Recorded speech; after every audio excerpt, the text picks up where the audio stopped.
দেখুন, শেষ বিকেলে তাদের কিচিরমিচিরের শেষ থাকে না। মানে এখান থেকে খাবার খেয়ে তারা নিড়ে ফিরবে ঘুমানোর জন্য। আর এই যে চুড়ি বাবুই যত ছিল সবগুলোকে তাড়াচ্ছে এই ঘুঘু। কেন? তুমি বড় হয়েছে বলে ওদেরকে ভিড়তে দিবা না? তোমারই রাজ্য, তা কেন? ওদেরকে নিয়েই খাও। তা করবে না, ও একাই দখল করেছে। দেখেছেন আশেপাশে সবগুলো তাড়িয়ে দিয়েছে। ওই যে সবগুলো যে, এই দেখেন আম গাছে, এই যে উড়াউড়ি করছে। এই দেখেন ওখান থেকে একটা এসে বসলো কোনো রকম এখানে, সেটাকেও থাকতে দিবে কিনা কে জানে। দেখেন শেষ বিকেলটাও ওরা এগুলো করে। একটু পরেই সন্ধ্যা নামবে।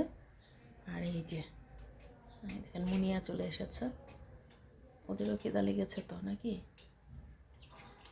এই যে দেখেছেন কী শুরু করেছে। মুনিয়া পাখিগুলো খুব বেশি ভয় পায়, প্রচণ্ড ভিতর ডিম ওরা ভয় পায় প্রচুর। এই দেখেন এখন বাজে কয়টা বাজে, 4:48।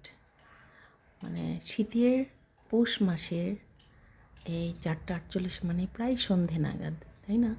আর সারাদিন তো কুয়াশা, একদমই সূর্যের দেখা পাওয়া যায়নি বললে ভুল হবে। সকালে এক চিলতে রোদ উঠেছিল রাজশাহীর আকাশে, এক চিলতে রোদ দেখা গেছে আজকে। আর এই যে সময় এরা দেখেন কি দাপাদাপি লাফালাফি চাপাচাপি করে বেড়াচ্ছে, খাচ্ছে শেষ সময়ের খাবার, দিনের শেষ ভাগের খাবারটা খেয়ে ওরা যাবে। এবং এই আম গাছে যত রকমের পোকামাকড় থাকে ওরা সবগুলো ধরে ধরে খায়। আম গাছে কোনো পোকামাকড় আমার বাসা পর্যন্ত আসতে পারে না আলহামদুলিল্লাহ। সমস্ত কীটপতঙ্গ ওরা ধরে ধরে খেয়ে নেয়। কাঠবিড়ালি আছে একটাই কাঠবিড়ালি দেখতে পাই আজ পর্যন্ত। কাঠবিড়ালিটাও আসে, ও এসে খেয়ে নেয়। আর রাতের অন্ধকারে নামে ইঁদুর মহারাজ এসে এখানে কুটুর কুটুর করে খায় যতটুকু খাবার অবশিষ্ট থাকে।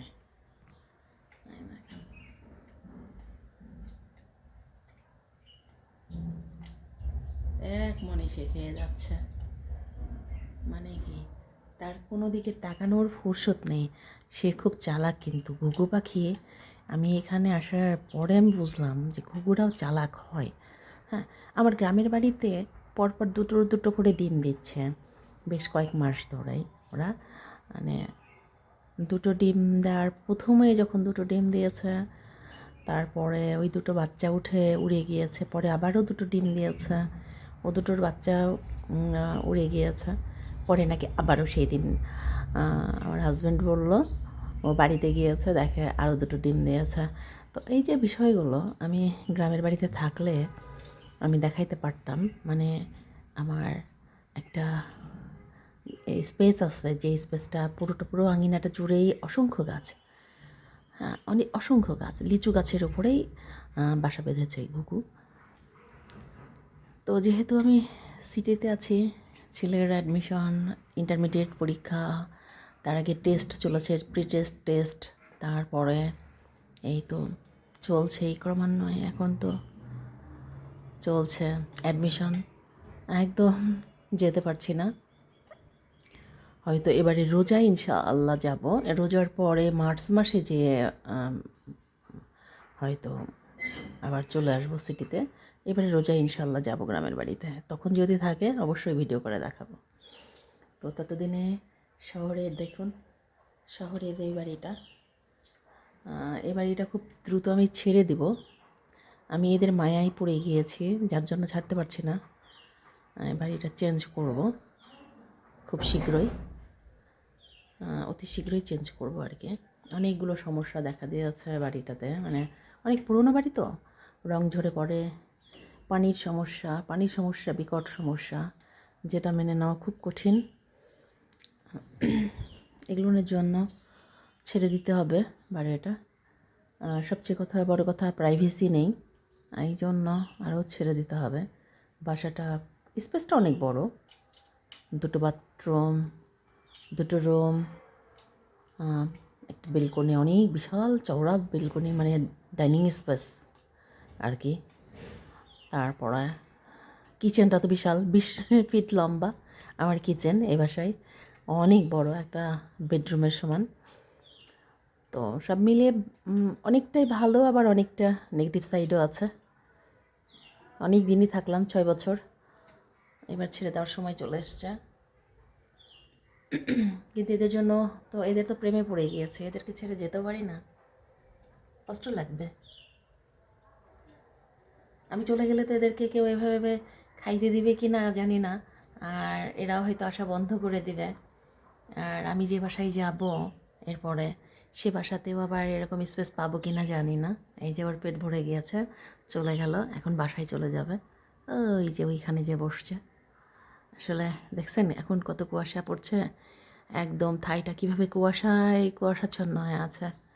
তো সবাই ভালো থাকবেন, সুন্দর থাকবেন, আর সুন্দরীর সাথে থাকবেন। আর সবচেয়ে বড় কথা, আমাদের সুন্দর থাকুক, ভালো থাকুক আমাদের দেশের মানুষ, আমরা ভালো থাকি।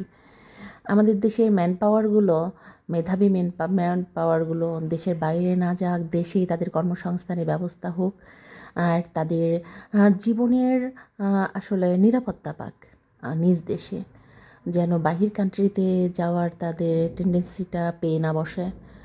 কারণ আমাদের সন্তানরা, আমাদের উত্তরসূরিরা, আমাদের জেনারেশন থেকেই শুরু হয়েছে বেশি দেশের বাইরে চলে যাওয়ার।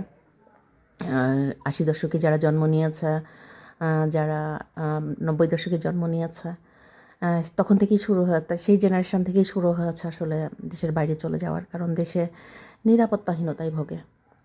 তারপরে সবচেয়ে বড় কথা, একজন টপার সে যখন দেশে ভালো মূল্যায়ন পাচ্ছে না, তখন সে কেন দেশে পড়ে থাকবে, তাই না? তো সব কিছু ঠিক হয়ে যাক, দেশটা অনেক সুন্দর, অনেক অনেক সুন্দর। যারা বিদেশে চলে যায় তারাও দেশটাকে মিস করে, প্রচণ্ড রকমের মিস করে। আমরা দেশে থেকে যার মিস করি, আমার মনে হয় যে বিদেশে থেকে, বিদেশের মাটিতে তারা আরও বেশি দেশটাকে মিস করে। বিদেশের মাটিতে যখন দেখে নৈতিকতা, যখন দেখে জীবনের সৌন্দর্য, সুন্দরভাবে জীবনটাকে উপভোগ করতে পারছে, জীবনের নিরাপত্তা আছে, মৃত্যু তো নিশ্চিত, মৃত্যু তো হবেই, সেটা যেখানেই থাকুক মৃত্যু হবেই, কিন্তু স্বাভাবিক মৃত্যু, সবাই চাই স্বাভাবিক মৃত্যু, কেউ অস্বাভাবিক মৃত্যু চায় না। তো এইটা যখন তারা দেখে বিদেশের মাটিতে, আমাদের যে অনেক রিলেটিভস আছে, তখন দেখা যায় যে তারা বলে যে যে আসলে বিদেশের মাটিতে এরকম খুব কষ্ট হয়, দেশের জন্য মায়া লাগে, দেশের আপনজনরা যখন ছেড়ে চলে যাচ্ছে, সে আসতে পারছে না, এই যে কষ্টগুলো, এই কষ্ট থেকে লাঘব পাবে যদি দেশের মাটিতে থাকতে পারে, তাই না? তো সেরকমই একটা দেশ আমরা তো চাই। যাই হোক, যেন মহান রব আমাদের সেরকমই একটা দেশ দেন, আমরা সবাই ভালো হয়ে যাই, দল মত নির্বিশেষে সবাই আমরা দেশের ভালোটা চাই, দেশের উন্নয়ন চাই, আমরা নিজেরা নিজেদের ভালোটা বুঝি, আমরা এক মায়ের সন্তান হয়ে আরেক মায়ের সন্তানকে খুন না করি, জবাই না করি, দিনে দুপুরে হাইজ্যাক রাহাজানির মতন এরকম দিনে দুপুরে একজন আরেকজনকে গুলি করে মেরে ফেলছে, রাস্তায় পড়ে থাকছে লাশ, এই সব যেন না হয়। ছোট ছোট বাচ্চাদেরকে করছে ধর্ষণ করে মেরে ফেলা হচ্ছে, এগুলো যেন না হয়। এই যে জীবনের নিশ্চয়তা পেলে না, এই দেশটাও সোনার দেশ, এর চেয়ে সুন্দর দেশ পৃথিবীর বুকে আমার মনে হয় না যার একটাও আছে। তো ভালো থাকবেন সবাই, অনেক কথা বলে ফেললাম। আল্লাহ হাফেজ, ভালো থাকবেন, আমার জন্য দোয়া করবেন, আপনাদের সবার জন্য দোয়া, আল্লাহ সবাইকে হেফাজত করুক সমস্ত অমঙ্গল থেকে। আল্লাহ হাফেজ, আসসালামু আলাইকুম।